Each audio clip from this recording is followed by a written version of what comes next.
تو اس واسطے عبادت کا حق تو کبھی کوئی ادا کر ہی نہیں سکتا. یہ تو جو کچھ بھی ہم کرتے ہیں نا، یہ علامتی چیزیں ہیں، یہ ٹوکن ہے. یعنی جو ہے جیسے کسی کو اگر بڑا آدمی ہو، باعث عزت والا آدمی ہو، اس کو کوئی اگر اس کی کسی خدمت کا صلہ دیا جائے تو کہتے ہیں بھئی یہ اس کو اعزازیہ دیا جا رہا ہے. سمجھے نا؟ اعزازیہ کیا ہوتا ہے کہ ایک علامتی کچھ تھوڑی بہت، وہ کہتے ہیں جی آپ کی خدمت کا صحیح حق تو میں ادا کر نہیں سکتا، علامتی طور پر یہ آپ کو ہدیہ پیش کر رہا ہوں. تو اللہ تبارک و تعالیٰ کی عبادت کا حق تو کوئی ادا کر ہی نہیں سکتا. جو کچھ بھی بن پڑتا ہے وہ ایک علامتی چیز ہوتی ہے، ٹوکن. اللہ تعالیٰ کہہ رہے چلو تمہارا ٹوکن بھی مقبول، تمہاری علامتی، تم کہاں کرو گے ہماری عبادت؟ تمہارے بس میں ہے ہماری عبادت کا حق ادا کرنا؟ لہٰذا اللہ تمہاری نمازیں بھی چلو قبول کر لیتے ہیں، تمہارے روزے بھی قبول کر لیتے ہیں، تمہاری تسبیح بھی قبول کر لیتے ہیں. تو علامتی چیز ہے. تو بندہ جب کر نہیں سکتا تو پھر چارہ کار کیا ہے کہ اسی کی طرف رجوع کر کے آدمی استغفار کرے، توبہ کرے. توبہ کرو، یا ایھا الذین آمنوا توبوا الی اللہ. اور توبۃ نصوحا، توبہ بھی کیسی کرو؟ خالص.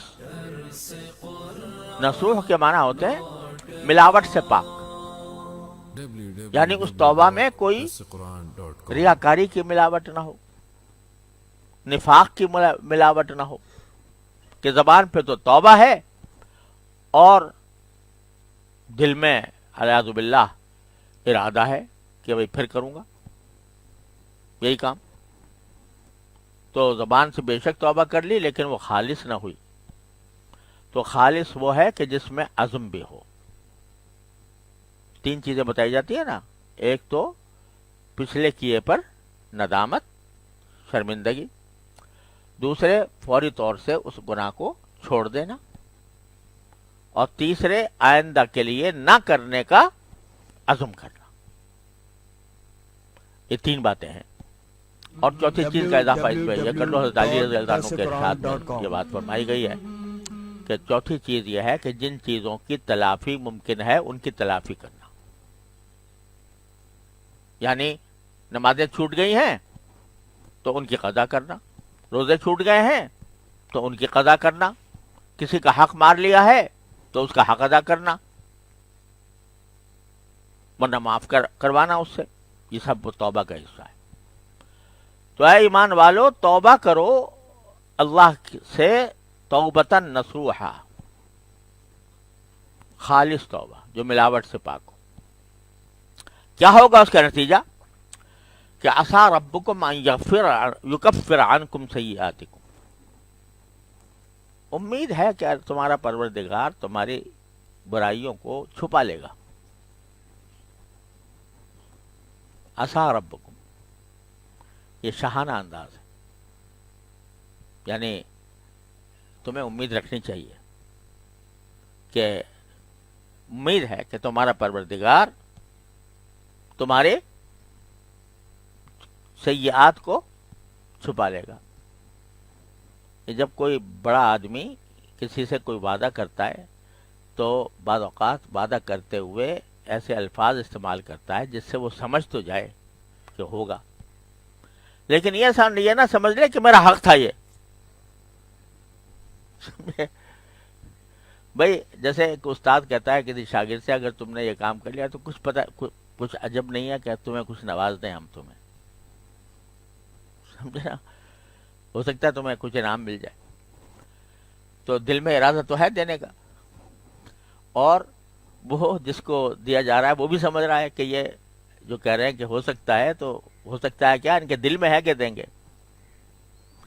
تو باری تعالی جب بندوں کو نوازنے کے لیے کوئی ارشاد فرماتے ہیں کہ ہم یہ کرنے والے ہیں، تو بجائے اس کے کہ یہ کہتے ہیں یہ کریں گے تمہیں، تو بعض اوقات یہ فرماتے ہیں کہ بھئی کچھ پتہ نہیں شاید کر دیں تمہیں.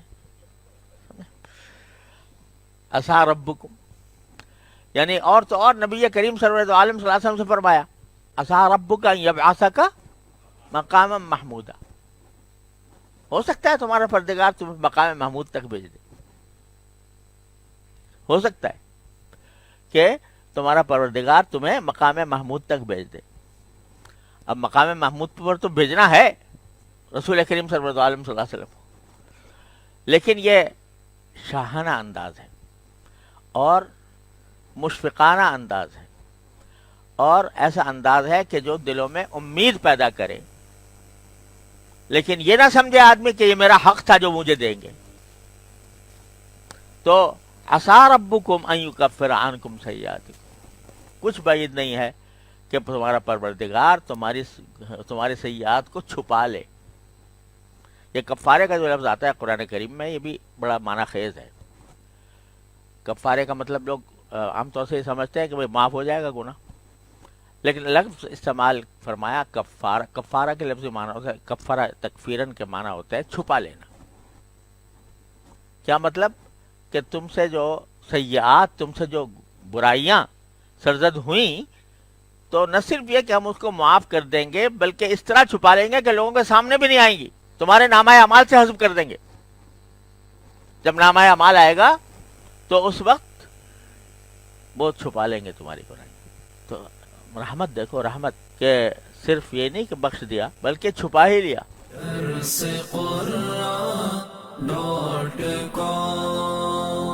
www.darsequran.com